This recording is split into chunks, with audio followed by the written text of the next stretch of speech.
Welcome to Perspectives, a podcast where the clergy women of the First United Methodist Church of San Diego share their musings on scripture, theology, and what it has to do with us. Welcome to this episode of Perspectives. This is episode number 1 of our second season of Perspectives, and we have a wonderful conversation to have. I'm Reverend Trudy Robinson. I am the First United Methodist Church of San Diego lead pastor. That's a mouthful. And I'm here with Reverend Dr. Hannah Kaw, our wonderful associate pastor of discipleship. And Hannah, it's been a while since you and I have been in these chairs. So true. Good to be back with you. Good to be with you. Eager to see what this conversation does for us. Enjoy this conversation anyway. There you go, absolutely. And it's a good topic. Mm-hmm. It's a timely topic. Mm-hmm. It's always timely. Mm-hmm. We are starting today on a 4-week episode, 4 episodes each week on money. And money, it makes the world go round. It is everything we need. It's things we think about all the time. And we are specifically in these 4 weeks talking about our money story. Mm-hmm. Now, you can read into that whatever you want. Mm-hmm. But today, we're going to look at our money story through the lens of Exodus chapter 16. You want to read that for us? Sure. Exodus chapter 16, verses 11 through 18. The Lord spoke to Moses and said, I have heard the complaining of the Israelites. Say to them, at twilight you shall eat meat, and in the morning you shall have your fill of bread. Then you shall know that I am the Lord your God. In the evening, quails came up and covered the camp, and in the morning there was a layer of dew around the camp. When the layer of dew lifted, there on the surface of the wilderness was a fine, flaky substance, as fine as frost on the ground. When the Israelites saw it, they said to one another, What is it? For they did not know what it was. Moses said to them, It is the bread that the Lord has given you to eat. This is what the Lord has commanded. Gather as much of it as each of you needs, an omer to a person according to the number of persons, all providing for those in their own tents. The Israelites did so, some gathering more, some less. But when they measured it with an omer, those who gathered much had nothing over, and those who gathered little had no shortage. They gathered as much as each of them needed. This is a story that I think most of us who were born and raised in the church have heard as part of the Exodus story, right? Moses delivers the Hebrew people from their enslavement in Egypt, and he takes them through the Red Sea into the wilderness. And they're in the wilderness, which is the desert, which means there's not a whole lot of resources. There's not a whole lot to do. There's a long journey ahead of them. And the Hebrews start to get hungry and grumpy. Yes. And as the text says, I heard the complaining of the Israelites, right? Don't you love that? Don't we complain about our money situation and whether or not we have enough and all this other stuff, right? This story kind of speaks to this. And this story would have been told throughout the generations in the Jewish community, right? It is part of that big major story of faith, the Exodus story. And it's a story that talks about God providing for them. Yes.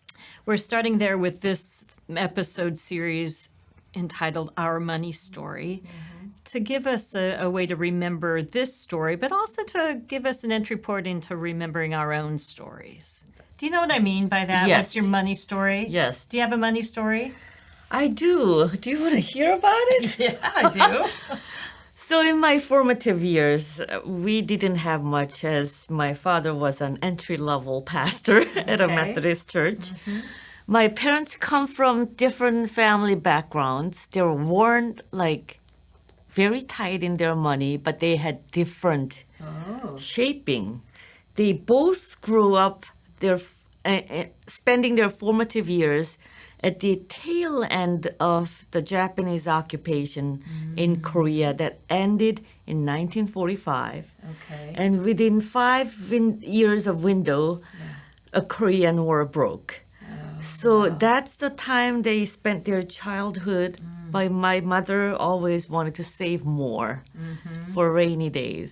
My father was like, spend as much as you have. Okay, wow. So what I learned was to be a little more prepared for the rainy days. Okay. But at the same time, I learned not to talk about money or talk about each other's spending. Oh, there you go. That's how they resolve that conflict between their two different stories. Yes. Interesting. Yeah, most couples have no problem at all with their money stories. They all align beautifully. I'm kidding, of course. I think money is the issue in any kind of That relationship. can break relationship. Yeah, absolutely. My money story, at least the one that is dominant in my head, is the one that I got from my father, who lived through the Depression. So he was a young boy into his teenage years during those Depression years, and we never threw anything away. And we used everything. My dad had stockpiles in his garage of things that one day he'll be able to use that again or do something with it or whatever. To this day, I don't like throwing out food. I feel incredibly guilty when I have a head of lettuce that has gone wilted and brown. I noticed. You notice? I know. That's where it comes from. My money story. Yeah. I have to be very careful with what I have. That's why I'm really enjoying the prospect of these next 4 episodes. Money is so important, and we do have the stories. And I know I was probably in my 30s before I even realized that my money story came from someplace, and that I could take a look at it objectively and to be able to say, is the depression really the mindset I need to have right now? Right? Yes. Or whatever aspect of my money story. This gives us a chance to really look at it and to see what we do with it and how it might behoove us to be a little healthier around the way we look at money and more faithful as we look at our money. Yes. And as we went through our stages of life, we had different experiences with that money story. So the given story evolved as we hooped through different challenges like the wilderness. That's for sure. This story, I think, it's always been kind of just a feel-good story to me, you know. Oh, this is great. God provides. But do we really believe that? And how did the Israelites, the Hebrew people, how did they really encounter this reality? And I'm setting aside whether or not this actually happened in the way it's told, right? But the story has the truth in it in some ways, right? Yes. Yeah. And this time reading this one, something different stood out for me. Yeah. And I don't know about your Christian formation, but my formation taught me that God provides and you don't worry about it. You save as much as you can and give as much as you can. Right. But I heard a different story here. Okay. Can I go on? Yes, Yeah, please. okay. Only one day at a time. There was a daily life. And they were traveling every day. Imagine yourself driving to Las Vegas in the heat. Even driving, you need some sustenance to make sure that you have money to fill up the gas tank and food to eat. That's right. But like years after years, they're wandering around. And there's this God's involvement in their daily sustenance. And I wondered how they dealt with it. Yeah. You know, I'm a little skeptical in the idea that they heard this word from God saying, take just enough. And they all said, okay, no problem, we got this. I imagine there might still be some complaining going on, Of right? course, of course. It will. That's human nature. That's right, and I know that we have always heard, we who've studied the scriptures, that 40 years in the wilderness during the Exodus was a time of shaping. That God needed to build these people as God's people, and so that took time, generations, right? And it dawns on me that the experience they had in Egypt gave them a money story. First of all, the Hebrews were in Egypt because they went to get some grain that the Egyptians were storing in a time of famine. So I remember Joseph and his brothers. His brothers came to Egypt to Egypt has grain. We're out of it. Let's go get Egypt to give us some grain.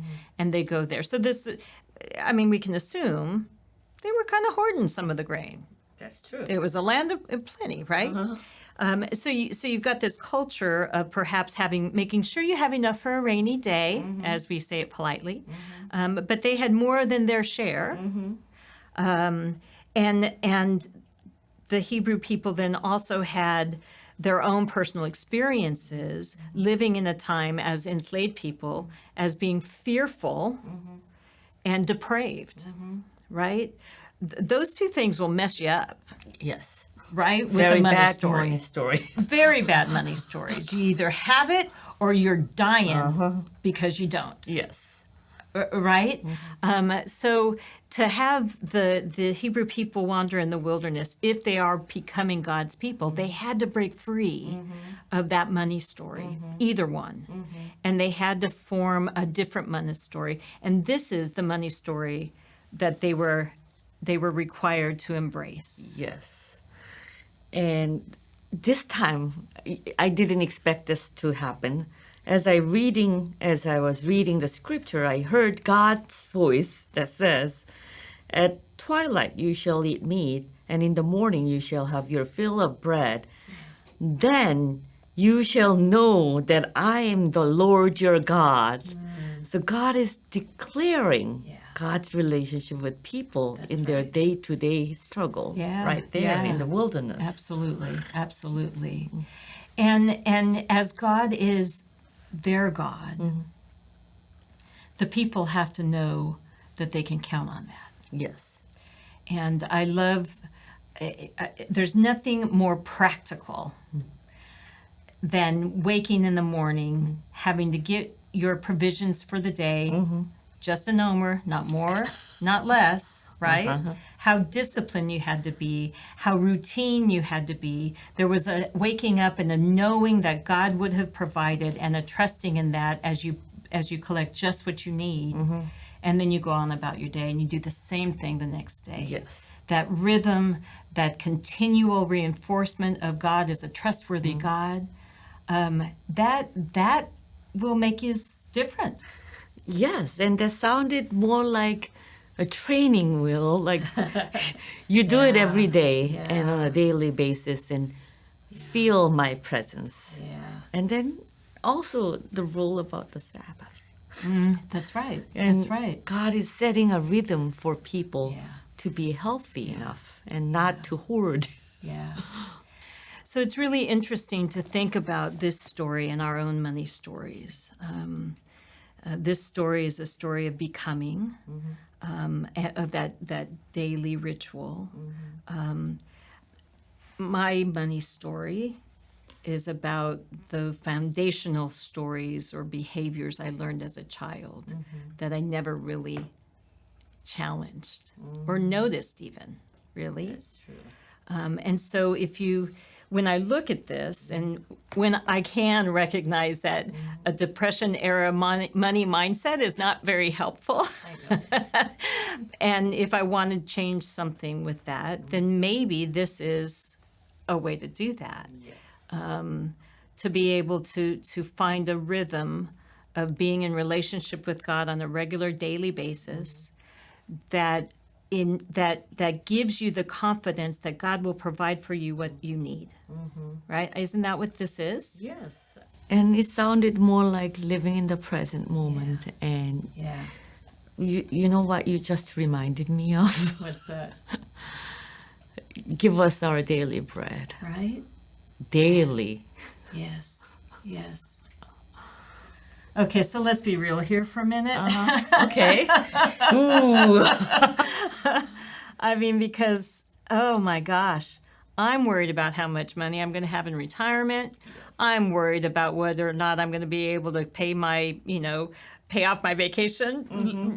I'm worried about this and that and the other thing, constantly thinking about the ways in which I don't maybe have enough, or I don't have what they have, or what I have is good, but gosh, it's kind of old and ratty. Maybe it'd be nice to get some.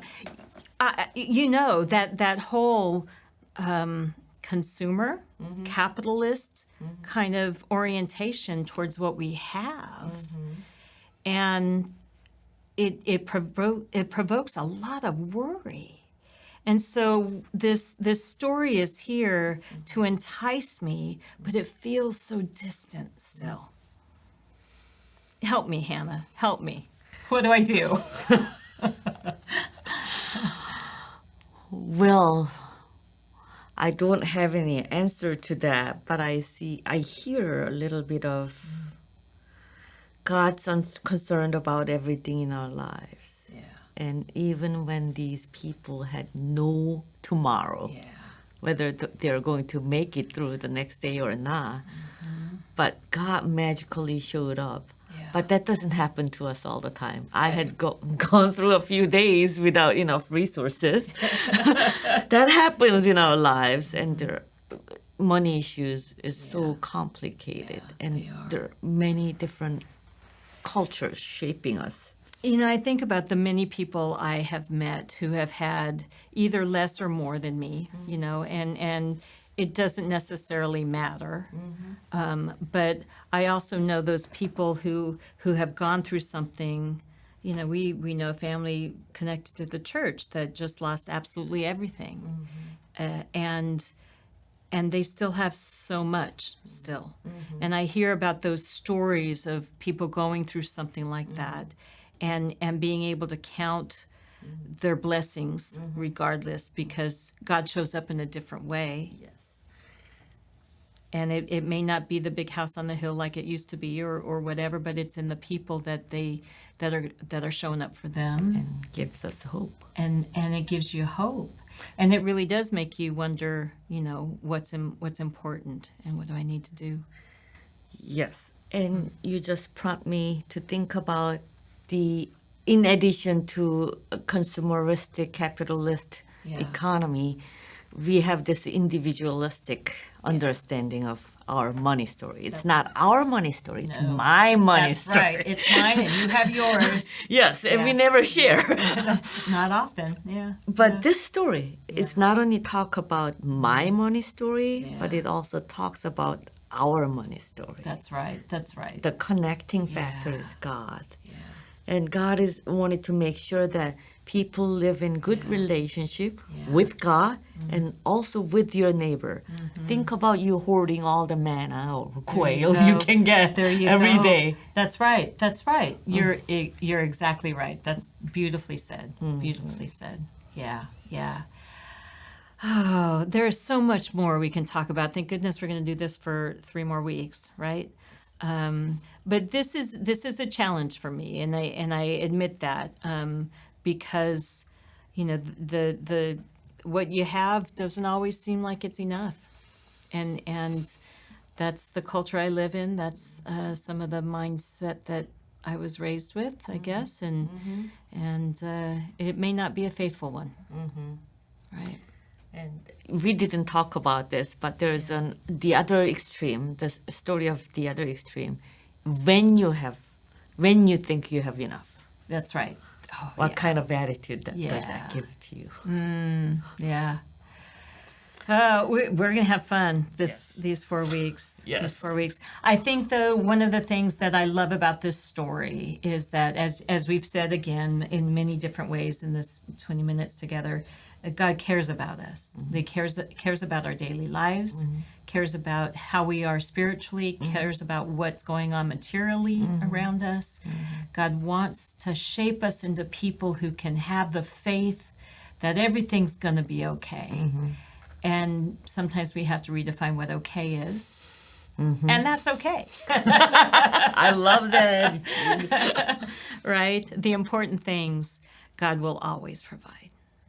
There it is. There it is. All right. That's been our perspective. I am curious about your perspective. I hope you'll continue to join us in these conversations about money and how we use it and what we think about it and what that has to do with our faith. As you consider what you've heard today, we invite you to think about these questions. What did your parents teach you about money? And how do you connect faith and life and finance in your own story of money? And is there something about your relationship to money that you would like to change? And where is God in your understanding about money? Lots of questions. Pick one or two, choose them. Let us know what you're thinking. Send us an email. And if you want to have other conversations about this money story, we invite you to join an online class called Our Money Story. Reverend Dr. Hannah Kaw and Jason Tucker, our senior director of development here at the church, are leading a class at 10 a.m. on Sunday mornings for the next 4 weeks, and then Thursday evenings on Zoom only, an online class at 7 p.m. Find out more about it. Send us an email. Check out our website. We hope this will enrich you or make you rich. Oh, is that the wrong thing to say? Make you blessed. Yes. We'll see you next time. Thanks for joining us. This is a production of First United Methodist Church of San Diego. To learn more about our events and ministries and to access additional learning resources, visit fumcsd.org.